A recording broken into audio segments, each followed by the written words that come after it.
Let's make a blood orange panna cotta tart with blood orange gelée. This dessert takes some time to put together, but each step is relatively simple, and most of the magic happens without you inside your fridge. So with a little patience, you can pull off this showstopper. Start by making the pastry. Place 5 tablespoons of softened, unsalted butter in a bowl. Add half a teaspoon of salt. Whip the butter using a hand or stand mixer. We're really just softening it up at this point. Sift in half a cup of confectioner's sugar. This will help us steer clear of any clumps. Cream the sugar into the butter until light and fluffy. Scrape down the sides of the bowl and add 3 egg yolks and a teaspoon of vanilla extract. Whip everything together once again. Place a fine mesh strainer over the bowl and add a cup of all-purpose flour and a 1/4 cup of Dutch processed cocoa powder. Sift the two into the butter mixture. Fold the flour and cocoa into the butter mixture until cohesive.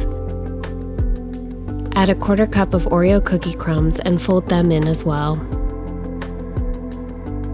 Lay a piece of plastic wrap on the counter and place the pastry in the center. Fold the wrap around the pastry and press it into a disc. Chill for 1 hour. Dust the counter with flour and place the pastry in the center. Dust the surface of the pastry as well.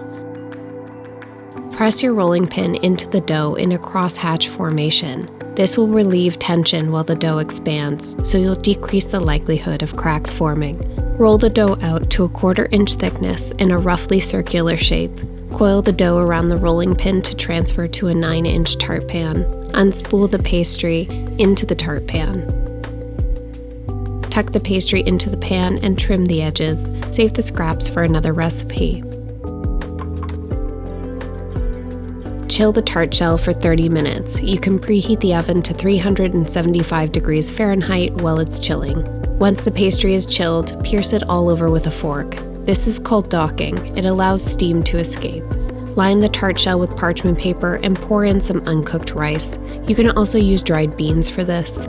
Bake the tart shell for 20 minutes. Place 3 sheets of gelatin in a bowl of cold water and set them aside to soak. Zest 1 blood orange and set the zest aside as well. Pour 1 cup of 2% milk into a small saucepan. Add a cup of heavy cream, 3 tablespoons of sugar, a 1/4 teaspoon of salt, and the orange zest. Place over medium-low heat and bring the mixture to the verge of boiling. Take it off the heat. Wring the gelatin sheets out and add them to the milk mixture. Stir until they dissolve. By now your tart shell should be done. Remove the rice, pour the milk mixture into the warm tart shell, and very carefully transfer the tart to the fridge. This is honestly the hardest part of the recipe. Chill for 3 hours. When the tart is set, soak a sheet of gelatin in a bowl of water. Supreme 2 blood oranges. Remove the rind and carefully cut around the pith and membrane to remove the orange segment. Set them aside. Juice 2 blood oranges and pour the juice through a fine mesh strainer into a small saucepan. Add 2 teaspoons of sugar. Heat and stir until the sugar dissolves. Take the pan off of the heat and bring out the gelatin sheet. Add it to the juice and stir until it dissolves as well. Take the tart out of the fridge and arrange the orange segments in a star formation in the center of the tart. Pour the blood orange gelée over top until it covers the whole tart. Chill for another 2 hours. And that's how you make this blood orange panna cotta tart. Thank you for following along and baking with me. If you would like the full written recipe, be sure to hit the link in the description. And if you enjoyed this video, don't forget to give it a like and subscribe to this channel. Thank you again for watching. I'll see you next time.